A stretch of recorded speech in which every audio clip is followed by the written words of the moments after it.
Welcome, Reds, to the 100% United post-game show. I'm your host, TC. On today's show, we give our instant reaction to Manchester United's shocking start to the season. Humiliated 3-1 at Old Trafford. Where do we start with that one? I mean, look, we'll look at the lineup. We'll look at the main talking points today. We'll have a main show on Monday. This is my instant reaction to that debacle that was United's first game of the season. In terms of lineup, Ole went for David De Gea in goal, as we expected he would. Back four, Timothy Fosu-Mensah played against Palace again. You remember he played over on the left at Selhurst Park at the end of last season. He played at right back today. Aaron Wan-Bissaka not deemed fit enough. We know he went away, he quarantined, and that's cost us in a way there. Lindelof and Maguire started in the centre of defence. Luke Shaw back at left back. In midfield, we had Scott McTominay, Paul Pogba, and Bruno Fernandes, and then up top, Daniel James, Anthony Martial, and Marcus Rashford on the left. Look, from the start, we looked like the shape of the team wasn't quite right. Pogba and McTominay were sitting so deep. It looked at times that we had sort of six men camped on the edge of the box.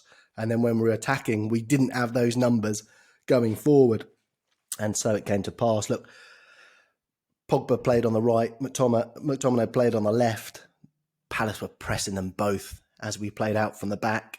And after just 7 minutes, unfortunately, Andros Townsend scored Palace's first. Jeffrey Schlupp in on the left, crossed across the box. Luke Shaw not keen enough to get back and cover his man. And I don't think you probably can't blame Harry Maguire for getting back there. But Luke Shaw didn't show the urgency to get back. It was pretty easy. You couldn't blame De Gea in goal, of course, starting above Dean Henderson there. It was not a great start at all, and really not a great first 20 minutes. I mean, not a great 90 minutes, if we're being honest, but that first 20 minutes, we looked totally overrun, and it was sorry stuff from United. I guess the first main talking point from a United point of view has got to be that shape. We really didn't set up with the intent to get at Palace.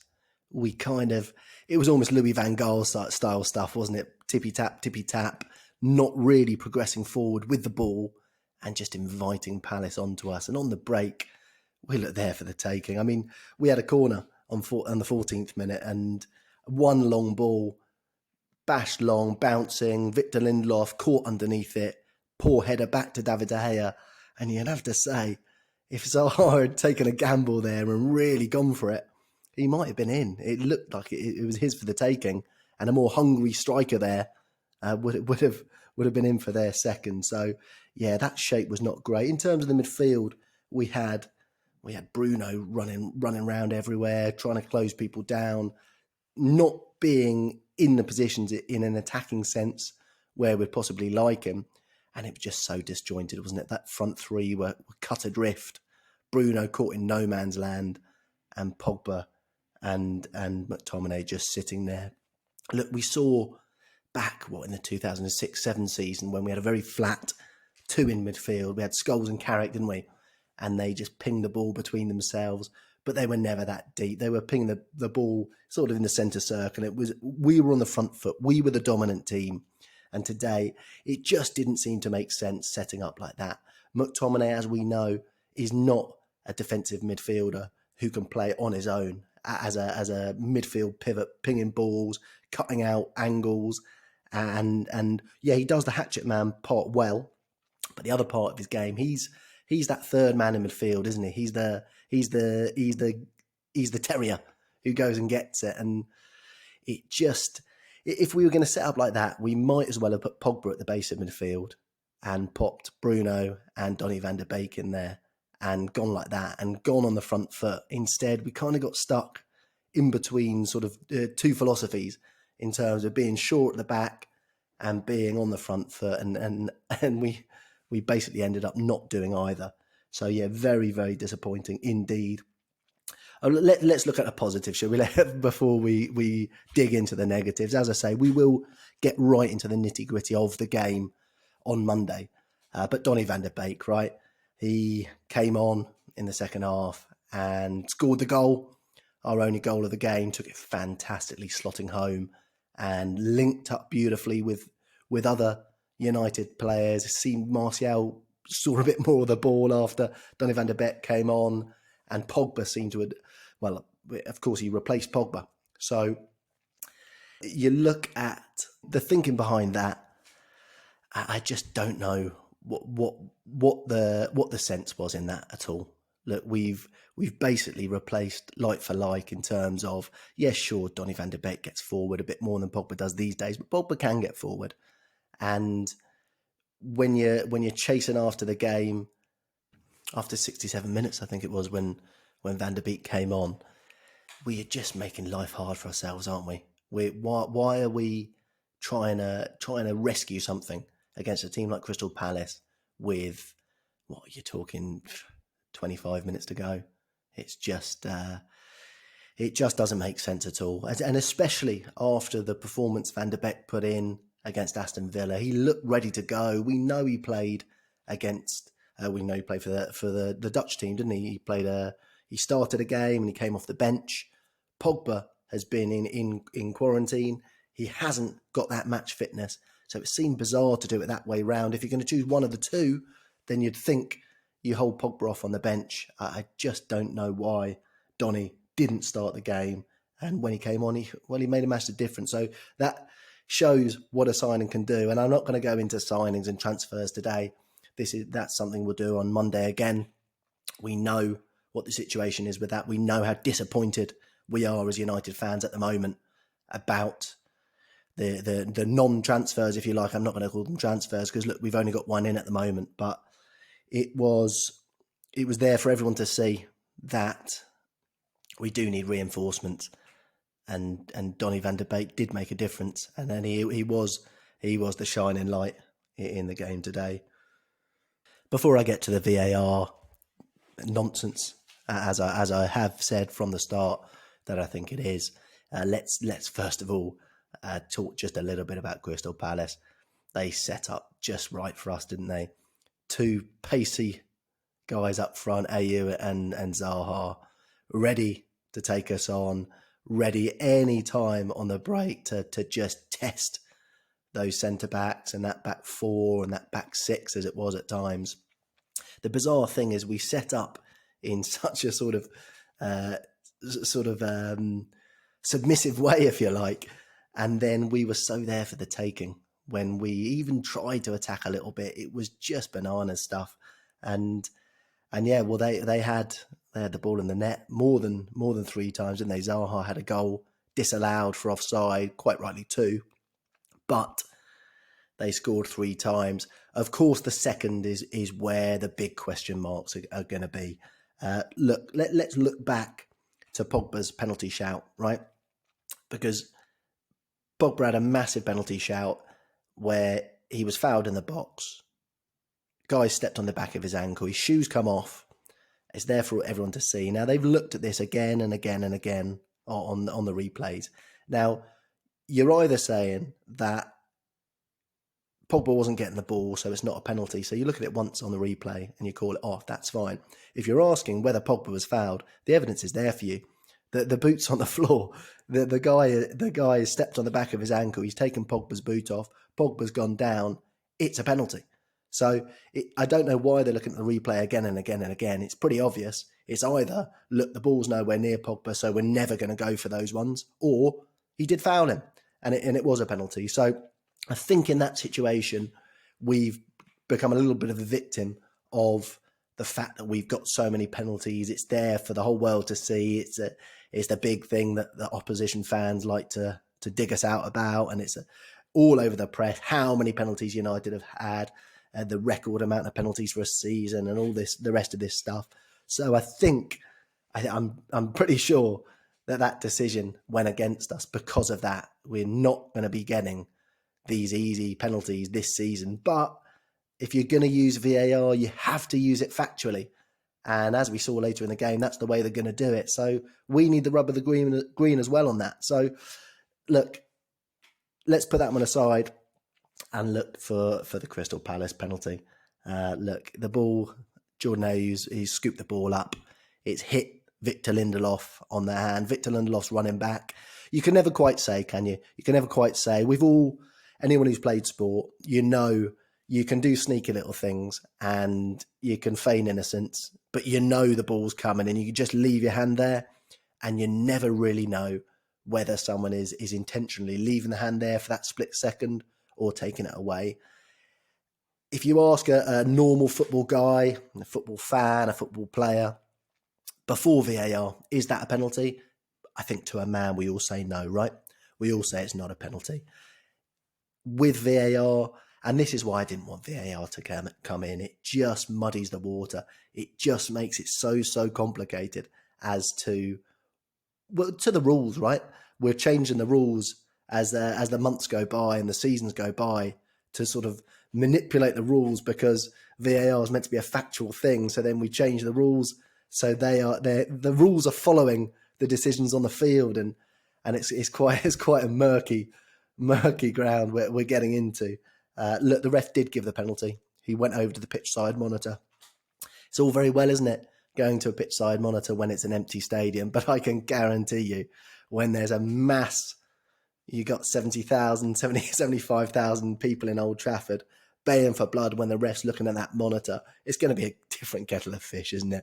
When you've got refs giving a decision for instance, is given a decision against a home side, there's going to be that monster pressure piled onto the referee when he's looking at that monitor. It was fine for him, Atkinson, just tottering over and looking at the monitor, wasn't it, on this occasion? But it's not going to be that easy. I don't think they've thought it through quite. And it's I know it's worked abroad, but in England we have our stadiums pretty close to the pitch, don't we? So it's going to be, I presume it's going to be a disaster. We were praying, weren't we? We were praying David De Gea was going to... He hasn't been great from penalties, has he? We all know that. I think, is the last one he saved possibly Leighton Baines' penalty? It might be. He might have saved one in the meantime, but off the top of my head, and I'm not in the best of moods tonight, and my head's not as clear as it should be, so I might be wrong on that. But he did make the save. It was absolutely superb, right down in the bottom corner, nicely placed, not great power. Tried to wait for David De Gea to go. He waited, got down fantastically, and we thought we got out of jail, didn't we? We thought, and then as soon as he saved, I thought, right, we're in for this. We're going to take this victory because, as we've seen so many times before, a penalty scored, of course, is a goal, right? But a penalty missed can often be the catalyst for the team that saved the penalty to then just get that psychological boost and go and take it to the other team. And I thought, fantastic. I was going absolutely potty, but we're playing the ball around, and before you know it, they've gone back, and David De Gea has strayed off his line by, well, we're talking very, very few inches, aren't we? He just strayed off his line, and this is the nonsense of VAR, right? We've got, on the one hand, you've got a factual decision there. You're saying, right, they're either on the line or off the line. And then you go back to the Pogba one. Well, has he stepped on his foot? Yes, he stepped on his foot. Is it in the box? Yes, it's in the box. So therefore a penalty, right? And so this is the whole nonsense of this thing, where you're telling me on one hand, it's factual, it's great, we're getting more decisions right. But on the other hand, you're wasting time and you're killing the momentum of the game. And also, you're not getting everything right. And I will just add that there was 6 minutes added on, I believe, at the end of the game. But that penalty was called back, and the penalty was given, I think, on about 4 minutes before the second one got taken. And there was 6 minutes added on the end. And we've had all the subs, and traditionally, you've got 3 minutes added on anyway at the end of the game. So I didn't think there was enough time added on. It wouldn't have mattered. We didn't need the time. We weren't going to get those goals to bridge the gap today. As we know, Crystal Palace did score a third.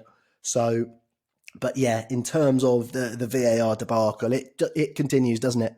And I know people say, look, it's not going to be binned now. It's not going to be scrapped. I just wish they would. I know we've had a record amount of penalties last season and all the rest of it, but I just can't buy into it. It's just, even when Donny van de Beek scored, I knew it had come off a Palace player, and I was still hesitant to celebrate.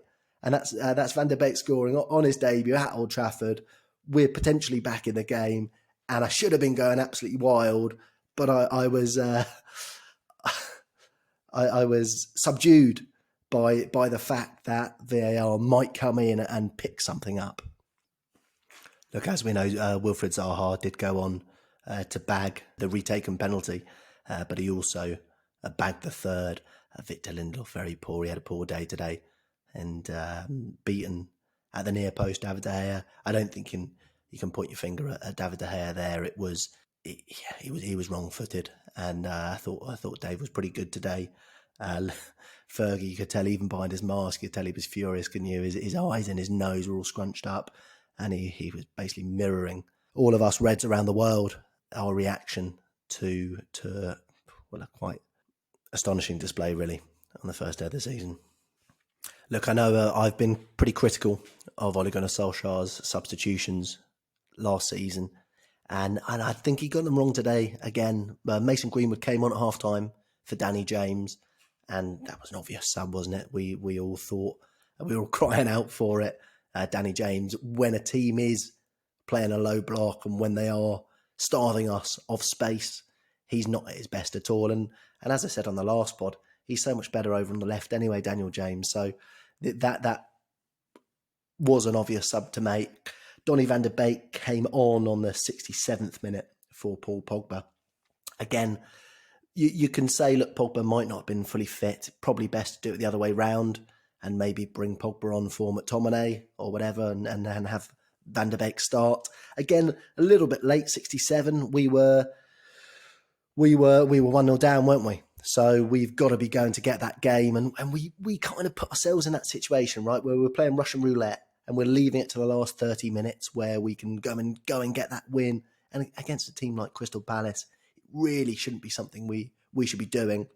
And then he brought Igalo on for Timothy Fosu-Mensah straight after the Donny van de Beek goal. Now, for me, again, a very strange sub. We've just started to get that shape right. We've obviously scored a goal. We have a bit of momentum, and then you take away that attacking ability from Van de Beek and of course, from Bruno Fernandes, because McTominay went to right back. You've got Igalo up top, and it just again seemed to stunt our momentum a little bit. So, and as we know, 5 minutes later, Zaha put us to bed. But again, weird subs from Ollie. He still hasn't quite got it right. And we've joked so many times, haven't we, that for such a great substitute, you would have thought that would have been the thing that he would just be spot on about. I know Fergie's always crowed about the fact that Ollie watched the game from the sidelines. He was always so intricate, picking weaknesses in the opposition and seeing where he can come on and influence it. But of course, that was from an individual perspective, right? That was from Ole Gunnar Solskjaer as a striker's perspective. So he was looking at his opposite number and saying, look, where can I get him? Is he a bit slow on the turn? Is he getting a bit tired here? What can I do to make a difference? We're talking about the team as a whole. And I'd have to say, I think he got it wrong again. It wasn't those subs, the Donny van de Beek one, the Mason Greenwood one, they were obvious ones. We probably thought they should have started the game, right? But yeah, I think that's possibly another thing we can point at as to not being great from Ollie today. But look, we've seen this time and again, haven't we? We've seen managers have some progression in a season. We've had them start to take the right kind of steps forward and then not be backed in the summer. And I think now the one positive possibly that will come from this game is that it's clear for everyone to see. We've seen everything going on with all the clubs around us, above us, below us, all strengthening now. And that after that display, if we don't put our hands in a pocket, there's going to be a mutiny on our hands because he needs support now. He needs that backing. And if you don't want to back him, then get rid of him. It's quite simple, isn't it? You've got to either back your manager or you move in a different direction, because Ollie's already said that, he needs that extra support in terms of personnel, and it's crying out for everyone to see. Anyone who knows a little bit about football that we need that support. I had a dream last night. We signed up a Meccano. I saw him on the team sheet. I wish it bloody come true. In terms of at the back there, the centre backs, that partnership still doesn't look right. We still need those options at fullback. It was interesting. Timothy Fosu-Mensah started, and we didn't have Brandon Williams at right back. Aaron Wan-Bissaka obviously wasn't deemed fit. Luke Shaw back on the left was good to see. Marcus Rashford still not hitting those heights we expect of him. Even with Luke Shaw back alongside him, he was very deep. He wasn't creating much. It was so disjointed, wasn't it?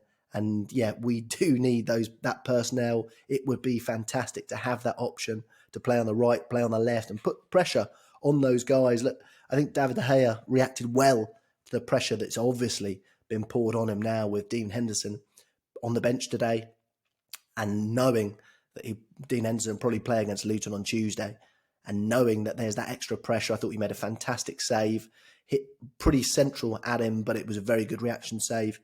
And I thought his command in the box was a little bit of a level up as well. I'm not going to go bananas about it, but I think it was a level up. Saved a penalty for the first time in a long while. And it just shows we need that extra personnel in there. Ole's unbeaten run and our unbeaten run of 14 Premier League games, it was the best for 3 years, has come to an end. And it's the first time in 6 years that we've lost on the opening day of the season. Crystal Palace waited 30 years to beat us, and now they're beating us twice in 2 seasons. So, yeah, a really disheartening start to the season. We're used to, as United fans, I think we've got a very, very good record, haven't we, on the opening day of the season. We were all very excited to start. We felt a little bit left out of the party last weekend, but when it finally came round, it was a bit of a damp squid. So, yeah, very, very disappointing today from United, and maybe we'll be able to make a little bit more sense of it when there's a couple of days gone, be able to watch the match back, and we'll go through it on Monday. But at the moment, yeah, absolutely devastated, really. Anyway, thanks for joining me again, everyone. Make sure you subscribe to the 100% United pod on Apple Podcasts, Spotify, Google Podcasts, or wherever you get your pods. Follow at United 100 Podcast on Instagram and our new Twitter account at United 100 Pod 2. We'll be back on Monday with another post-mortem, I guess you'll have to call it. And we'll be looking at the under-18s again. They had a win today, which is one positive. And we'll, of course, be looking into the transfers and all the Manchester United news that's been going on the next couple of days. Until then, keep your chins up. Take care. Cheerio, Reds.